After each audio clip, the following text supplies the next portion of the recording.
A company claims that the mean battery life of their MP3 player is at least 30 hours.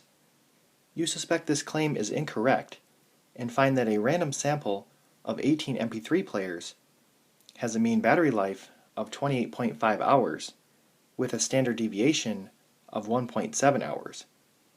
The population is normally distributed.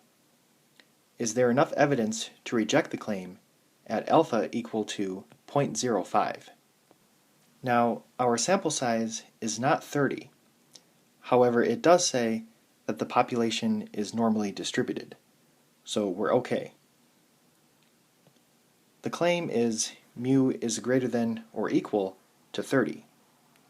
So because they use a greater than or equal to sign in their claim, the claim is the null hypothesis.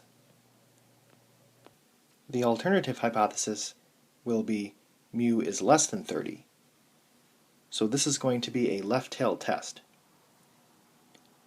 So alpha is 0.05, mu is 30, x bar is 28.5, s is 1.7, n is 18, and this is a left-tailed test.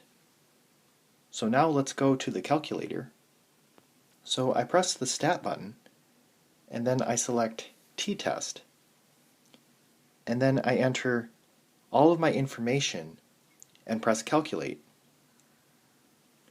So t is equal to negative 3.74, and our p-value is 8e negative 4, which means we need to move the decimal place 4 places to the left. So that would be 0.0008. So our picture would look like this. And 0.0008 is less than 0.05. So the p-value is less than alpha, which means we reject the null hypothesis.